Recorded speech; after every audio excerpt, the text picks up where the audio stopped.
So we have a very special guest with us today. We are interviewing Coach Fallon, Dr. Dana Fallon, my husband. Hey. Hey, Dana. Hey, Debbie. So he's got some credentials. First of all, career as a dentist. But in the middle of COVID, he spent a couple of months when the office was closed getting his National Academy of Sports Medicine license, right? Your certification. You also went to Institute for Integrative Nutrition. After Debbie and I went, you got pretty on board with that. And so you got your coaching certification from IIN. And then you also went back to N.A.S.M and got your wellness coach certification. And we're also both heroic coaches. So you've got some coaching in your background. And we're here to introduce Dana as a coach with Nourish now. So welcome aboard. Well, thank you. Thank you for having me. And welcome to Navigating Nourishment. This is our podcast. Thank you. Thanks for inviting me. Yeah. So you've always had this idea that muscle is important. Where'd you get that idea from? Where'd that come from? Well, I'm fortunate enough that I got a really early start in life. I've always been small, but I wanted to play Pop Warner football when I was a kid. And so to do that, I had to gain weight. I had to build muscle. And fortunately, my dad was a weightlifter and bodybuilder, and he introduced me to weightlifting when I was 10 years old. And I'm sure he was thrilled that you were interested in doing that. He was probably, yes. Yeah, I had a built-in coach as a kid, and it's just one of those things that has stuck for my whole life. So I'm just super lucky, super fortunate that my dad took the time to train me. So. Yeah. So one of the things we want to talk about today is the importance of muscle and why we need it and why we need to build it. I mean, when we were hunter-gatherers, we just naturally were doing so much more. We were walking all the time. We were picking up boulders and moving them, building fires and chasing animals, chasing our meals. Chasing our meals down. Yeah. And everything was manual. Yeah, everything was manual. There was no convenience of anything. Right, no. They didn't get delivery. It was you had to go hunt for it. Right. Yeah, and these days we've become pretty sedentary and soft, both literally and figuratively, right? We aren't in the elements as much as we used to be. There's a book that I recently read called The Comfort Crisis, and they talk about that, and it's really a big deal, and it's one of the reasons. Well, actually, the main reason that Wendy and I got into rucking, and we've been doing it since February. Yeah. And boy, it's just a non-negotiable now for us. We do it almost every day. Yeah. Well, explain what that is, because before Wendy started doing it, I didn't know what that was. I mean, I've heard I knew what it was without the name, let's put it that way. So I don't know if everybody knows what it is. Well, it's simply walking with a weighted backpack. And the idea is it builds so much, it helps your core, it helps your legs, it helps almost every muscle in your body just by walking with a weighted backpack. And my advice to anyone who wants to get into it is to start light. Start with any old backpack that you have laying around the house and throw some cans of soup in there or whatever, and just walk with it. And then if you really enjoy it, then you can get a more dedicated backpack. Wendy and I have the Go Ruck backpacks, and they're made really well, and they'll last forever.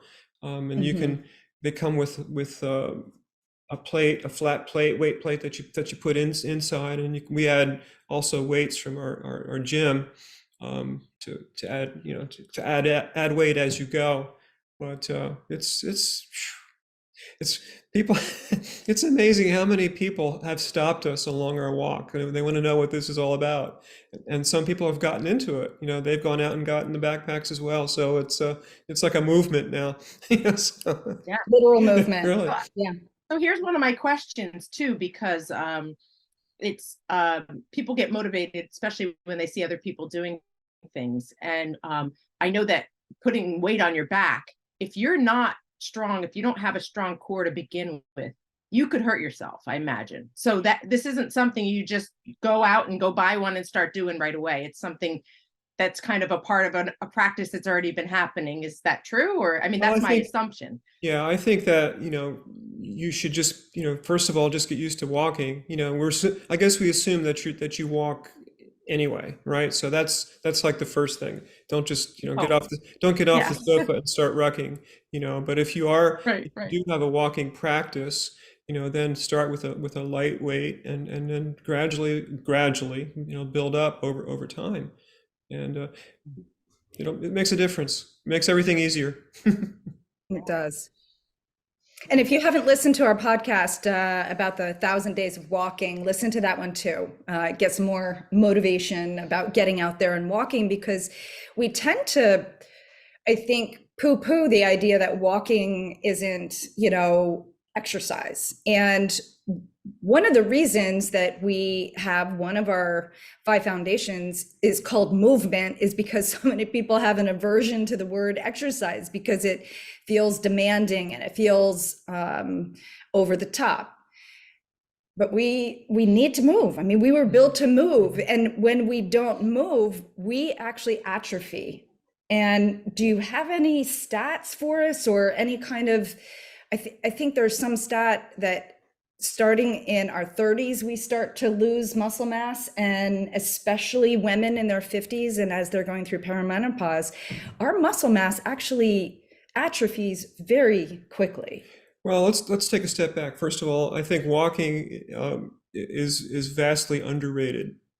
People don't think it's exercise, but even a 10-minute walk, after a meal or something like that really makes a big difference. It doesn't have to, Mhm. you don't have to go out to do a marathon. Just start small and just, add in movement as you go. Um, and then to your other point about losing muscle mass, we unfortunately, we have become more sedentary, and one of the interesting things to me is that even if you do, say you go to the gym for an hour, or say you do your walk in the morning, but then if you sit around all day, you're still considered sedentary. So the idea is to try to move, even if it's something called a movement snack, where you get up and bang out a set of push-ups or air squats or something like that. Just get up and move. That makes a difference too. Yeah. Again, to your other point about losing muscle mass and more on a more serious note, sarcopenia, loss of Mm. muscle as we get older, really affects your quality of life and ultimately how long you're able to be here. So Yeah. there's stats about falls, how many people, if you're an older person and you happen to fall, your chance of not surviving, it's crazy. It's the stats are bad, so you gotta keep moving. You I know, always you're tell my clients at the gym, um, very often the hardest weight they have to lift is the front door, yeah. and they they they Mhm. they have to. A lot of my clients haven't ever strength trained, and I have some clients that are older, and it's new to them, but I've had clients for couple going on 2 years now that haven't missed a session. They show up and do the work. It's some people stick with it and some people don't, and I don't know what it is. Why somebody doesn't think it's important enough to put the time in. You know, I, I, Yeah. I, I struggle with that. But you can see the Yeah. clients who put the work in, man, their lives are different. You know, they show up every time. Yeah, and we understand that completely, Wendy and I, because we also have clients that waver in and out, and we don't understand either in a sense of how, we get it. It's hard work. It's hard work. We get that. And so, yes, you falter a little bit here and there because it's just so hard. And sometimes you just can't go on. But the ones that just don't come back, it's kind of hard to understand that because the information is out there for sure. And it's a matter of how do we get people to understand it? One of the ways that I get it, and when I first heard some news report or something about sarcopenia, I think I was in my early 40s, it terrified me. And I had not been weight training before that. I had not been strength training before that at all. I was just running and playing tennis. That's all I ever did. And when I heard that report and thought about it, it scared me. It scared me. And it could have literally, scared me to death if I didn't do anything about it. But I decided I need to start. And I started in my 40s. Other people start even later, 60, 70, people start, you can start at any time. But one of the things that got me is I actually thought about the physiology of muscles and bones and how muscles are attached to bones. And I kind of visualized that and thinking about weak muscles with our, attached to our bones, making our bones kind of wobbly and making us fall more easily. Like the visual for me was a big one. I could see, wow, I need to strengthen these muscles so that I can be resilient. And already in the 15 years since I started strength training, I've seen a huge difference in my resilience of either falling or almost falling, catching myself when maybe I wouldn't have before, my balance. Mm-hmm. There's so many ways that I see that I catch myself and I'm like, wow, had I not been strength training, that could have been a big injury. That could have been a big injury. And it's an everyday reminder for me. So, yeah. So one of the things so you have different types of muscle fibers. There's type 1 and there's type 2, and there's like an in between. Type 1 is like an endurance 1.5 fiber, and endurance. And type 2 is your fast twitch. And when you strength train, you are building your fast twitch fibers. And the reason that's important in terms of balance and fall, because that's, if you do stumble, it's your fast twitch fibers that will come into play to keep you from falling on your face. Interesting. Yeah. Yeah. Yeah. So we would all think fast twitch muscles are just for doing sprints. Right. Right. But you're like, well, I'm not doing sprints. I don't need to do that. But yeah, that's interesting. It prevents face plants, which is good. That's a good thing. Protect the That's teeth. a good thing to prevent. I remember I might have showed this story before on our podcast, but I remember going to visit your mom, and she told us of a girlfriend that just the week before who had she got stuck on the toilet. She couldn't get up because she didn't have the muscles in her legs to get up off the toilet. And that idea, that future self getting stuck on a toilet and having to call 911 and having these, firefighters come and get me off the toilet. I mean, I don't want that. And so when it's hard to go downstairs to the gym or go outside when it's 40 degrees out, like it was this morning, and go rucking, those are some of the things that motivate me, is my future self. What am I going to look like? How am I going to feel? How am I going to be in my 80s and 90s, and to 104, right, a number. So you're never too young or too old to start strength training. A lot of times they'll say, oh, kids shouldn't do that when they're young because it affects their growth rate and all that other stuff, and that's just not true. So you're never too young or too old to start, and the sooner the better. Certainly when you start young, you've built muscle, that you'll have for the rest of your life. But you're never too old either. So don't be afraid to start. Yeah. So Dana, how would someone start? because it seems huge. It seems really hard to start. And like, if I didn't do it ever before and I didn't know where to go, of course I think, okay, I'd go to a gym maybe, but what could someone do? What would be the easiest thing someone could do to just start strength training if they've never done it before? Well, I would strongly suggest hiring a trainer to start, Mm-hmm. because there's a lot of, a gym can be a very intimidating place.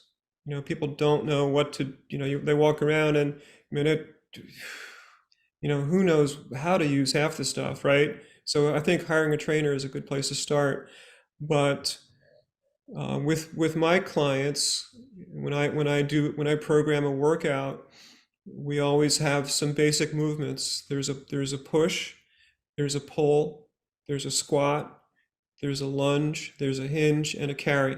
So there's six basic human movements that we have to do, and we incorporate that with every single workout.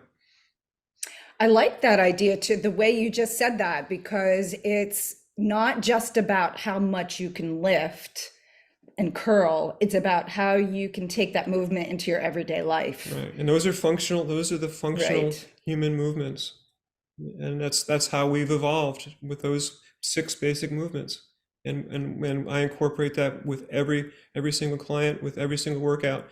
And you have to, I guess there is an art to being a trainer, because you have to be able to assess the client. What's their movement pattern, what are their limitations. I always ask them, I have three basic questions. Do you have any injuries that I need to know about? What's your past history with strength training? And then the third is, what are your goals? And how can I best help you? And that's how we work together. Mm-hmm.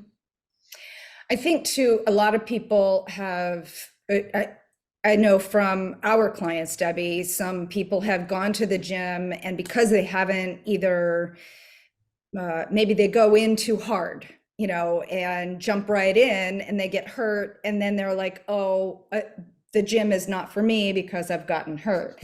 And, if you're moving from the couch to the gym, getting a personal trainer, I think, is so key. I know that I didn't know my way around a gym when we first met, and it was really intimidating for me. Now I'm just like, get out of my way. but the other thing too is I think people might be, and maybe it's an affordability thing, although I want to say that I know that there's so many specials of gyms going out, especially it'll happen in the beginning of the year, where you can work with a trainer for pretty inexpensively. And it's, maybe they aren't the best trainers in the world, but it's better than not having a trainer. Because one of the points I want to make is that getting into strength training, getting on machines and everything else on your own, it's so important to have the right form so you don't get injured, right? And that's, I mean, I'm thinking of my trainer, who, she can't say it enough. She cannot say it enough about form, and she's always checking us. And here I am 15 years later, and I have pretty good form, but every once in a while she'll remind me, put your shoulders back or whatever it is. I need that reminder over and over again, because that's all it takes is poor form for 1 second, right? And then you're injured. Yeah. So I kind of wanted to ask you about that, because I don't want people just to jump in and say, oh, I have some dumbbells in my closet, let me get them out and start lifting, because maybe not. I'm a big stickler too for when you're done with an exercise, say it's goblet squats or kettlebell swings or something like that, always putting the weight down properly with intention, not kind of winging it out here to the side or whatever, put it down, because I've seen people get hurt, not doing the Just doing exercise, that. but after the fact, Wow. re-racking it, putting it down, so be, Right. Be intentional. That's part of the workout. Yeah. Right, putting it away. But it also, another thing too, as a trainer, it's not about me. It's about the client. It's not about me showing off and look at all the whiz bang stuff I can do. Just, you have to meet the client where they're at. And Start slow. You want to make sure that they come back. If they're crippled after the first visit, then that's I'd consider that a fail. Right. Right. Yeah, for sure. Wow.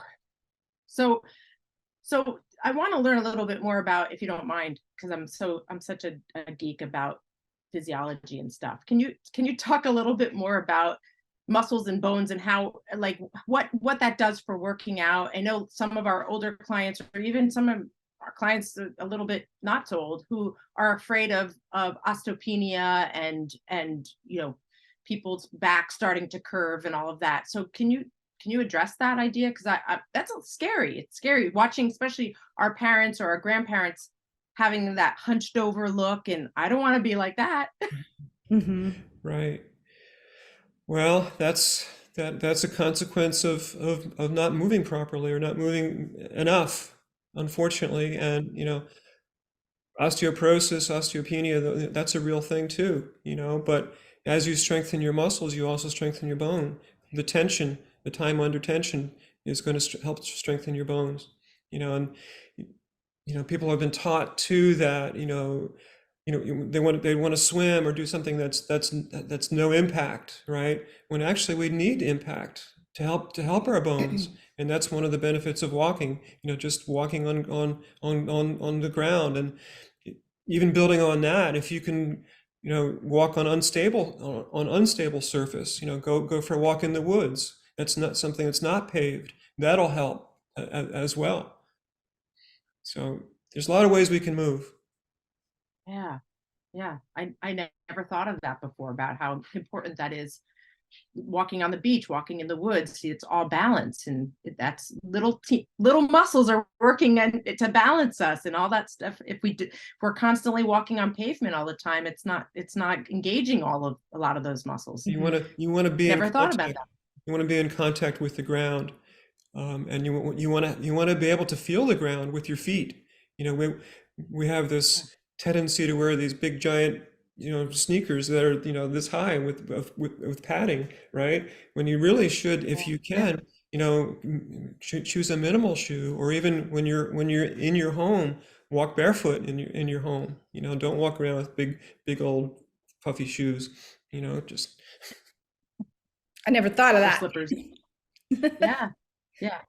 I got into those 5-finger shoes a while back. So I have a few pairs of those, and it's funny because people look at them and think they're so strange, but I swear that they're really important. They have, I'm actually using my toes the way they're supposed to be used when I'm wearing them. actually So, grip with your toes. Yeah. yeah, we have toes for a reason, right? Yeah. Those funny little appendages aren't there just for, looks. Right.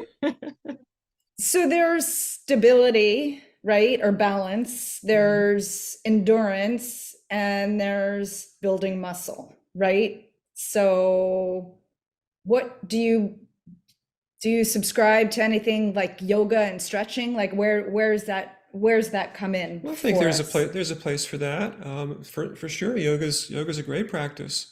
It shouldn't be the only thing you do, but it's certainly great for movement and mobility. Mm-hmm. Do you work with balance with your clients? Well, there's a balance involved in just doing a squat or a lunge. There's or step ups. If you do step ups properly, there's a balance factor there. Okay. Yeah. I imagine, as you're saying, a good trainer, it's not like you're doing one exercise that's balanced. It's like all of the exercise have that, probably most of the time, have each factor to that. It's a matter of a good exercise combines a lot of those things, because that's functional. That's the functional training. That's what it's all about, is for us to be functioning human beings. And that's what it's all about. It's like I really try to encourage my clients to do multi-joint exercises like a squat, a step up, things that involve more than just sitting on a machine. And for some clients, that's about all they can do is use machines. But as they progress, we'll go to more free weights and that sort of thing. Yeah.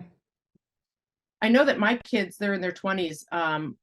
They last time when they were home over the summer, I've heard the word calisthenics come back up, and it's funny because Yeah. to me that was like, something my grandparents did, in the old days. But they were talking about calisthenics, and I was like, oh, look at that. What's that all about? Like, it was a funny word to me to hear my young kids saying. So I kind of want to ask you about that. What is this? Why is it coming back? Like, what is that exactly? That's a good point. I have not heard that term in a long time, but certainly, Yeah. like burpees, burpees are calisthenics, squat jumps, Ah, um, ice skaters, there's a lot of things that you can add in that require that add in, a more fluid movement.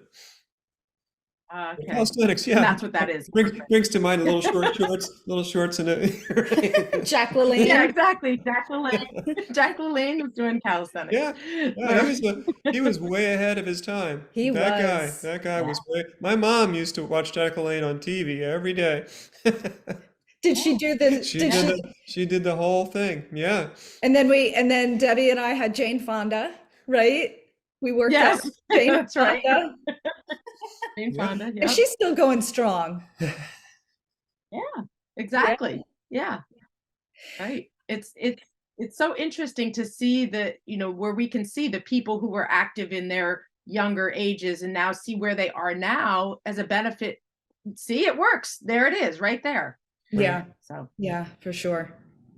I've got a question that a client just recently brought up, and she's worried about getting bulky. right. Well, I've been working out since I was 10, and I'm still not bulky, so I don't know.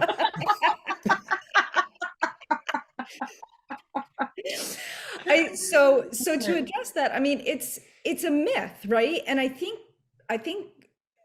people might use it as they're some sort of fear factor, and I don't know where it comes from, but so that's a myth, right? That's a myth for sure. Yeah. Anyone who's bulky Well, is.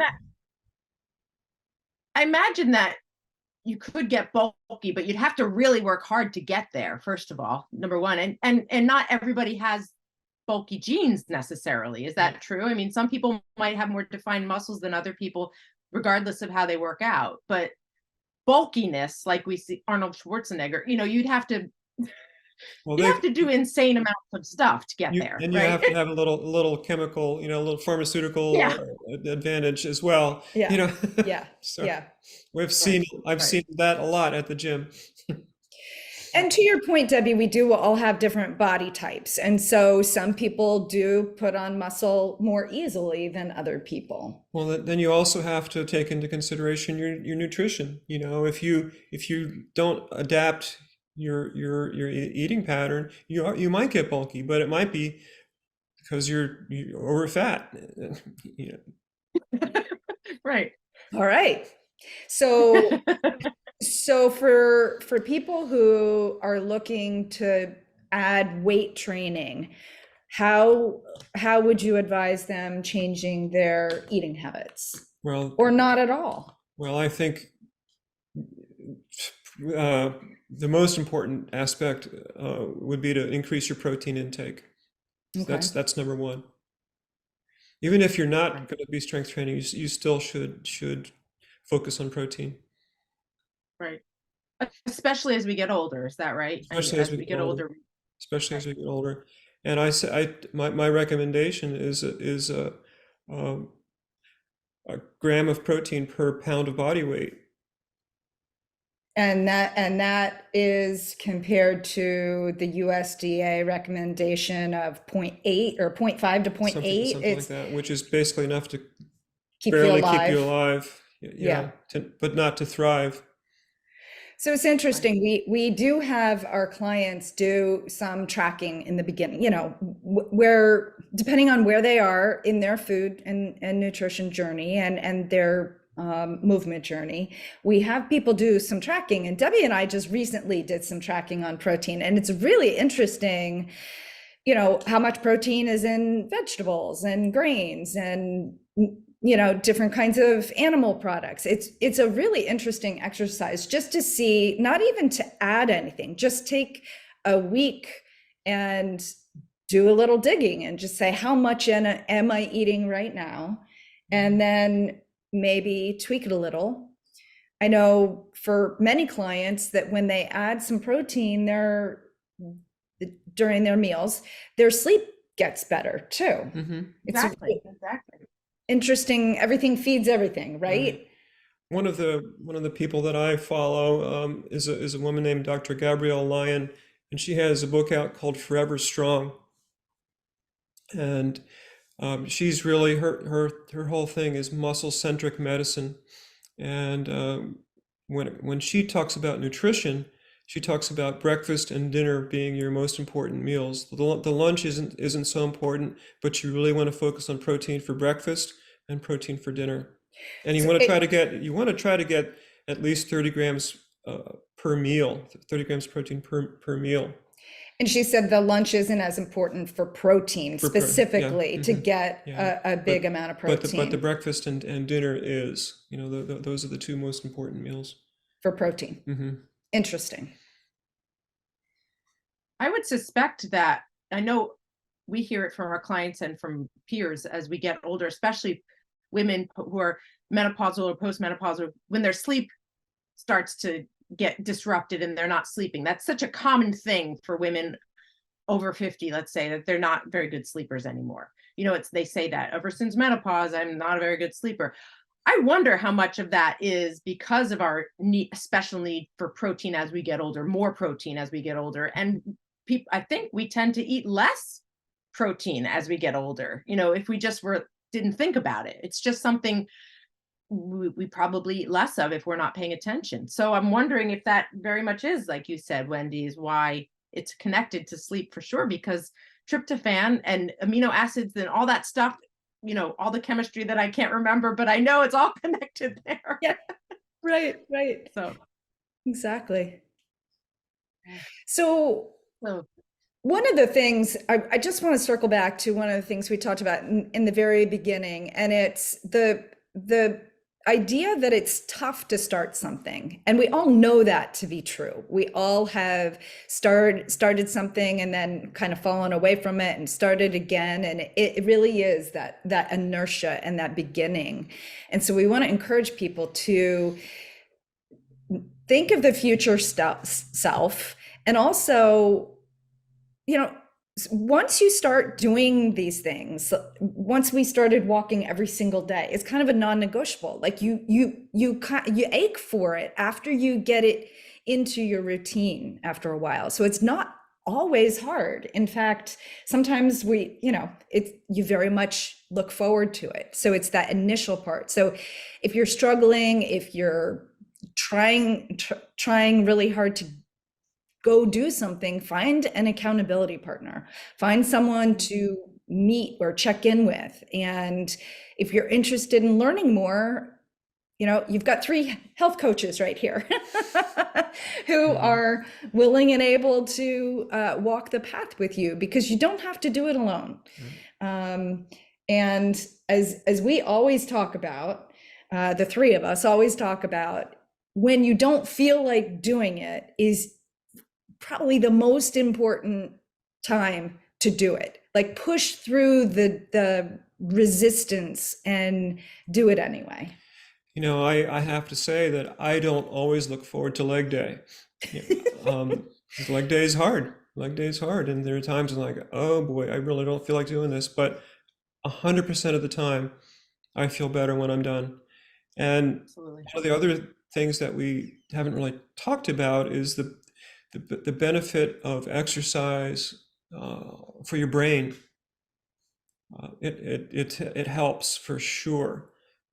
Your cognition is improved. There's all kinds of studies about people exercising before an exam. They do better on the exam. So it's really good for not just your muscles, but for your brain as well. Yeah, huge.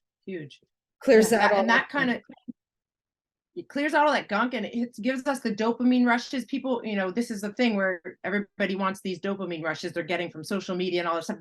The original dopamine rush is exercising. Yeah. It's getting out there. Yeah.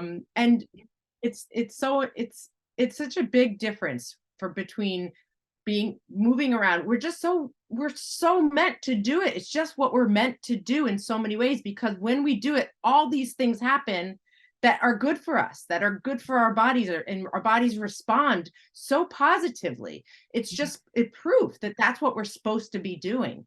And let me just reiterate this, which I have done on previous podcasts and blogs, is that going back to our hunter-gatherer original selves as humans, we were doing all of this naturally. We had to. We didn't have a choice. We were moving around. We were eating real food because that's all that was there. And so our body, our biology forced us to try to rest, because we needed to rest, because our default was not resting. And our default was to eat, our default was eating meat and vegetables, and not necessarily fruits and sweeter things. And so our biology programmed us to seek out finding the energy foods that are sweet, and to seek out rest, because those things were hard to come by. Those were hard to come by. Now it's completely the opposite. Yeah. Our biology has changed, Right. but our environment has. And so you're saying, well, if I'm supposed to work out, why do I not want to? Why is it something that my body's telling me not to do? And that's why. It's just simply that we haven't evolved out of our hunter-gatherer selves.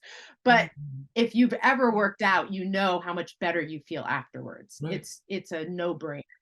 So People say, so oh, important. it's too hard. It's too hard. I don't feel like working out. Well, so don't work out, and then look at yourself in the future. That's a gonna lot be harder. hard. If you're not working out, you've now chosen your hard. What would you rather be? Yeah. Choose your hard. Yeah. Oh boy. Yeah. Right. Yeah, one of our clients shared a picture that she had in our WhatsApp group, and it was a picture of two 84-year-old men. And one was a man who obviously had been working out most of his life, and he had muscles. He had gray hair. His face was 84 years old, but his body looked like a 35-year-old. And then the other picture was an 84-year-old man in a wheelchair, slumped over. Yeah. And those are two realities. Those are two realities. It's true. You get to that's choose. your choice, right? You get to choose. Yeah. Yeah. Yeah. That's your choice. Yeah. Choose your hard. What else, Coach Fallon, about muscles and taking care of ourselves? And You've got to make it a priority. You've got to draw the line in the sand and say, okay, today's the day. People want to wait, till Monday or the new year or whatever to start working out. I'll start then. Don't wait. Start today. all right. Well, thank you so much. And so people can find you on our website now, right? Okay. Yeah. Join the Nourish tribe. Welcome aboard. Thanks. Thanks for Yeah. having me. Thank you. It was great to have you.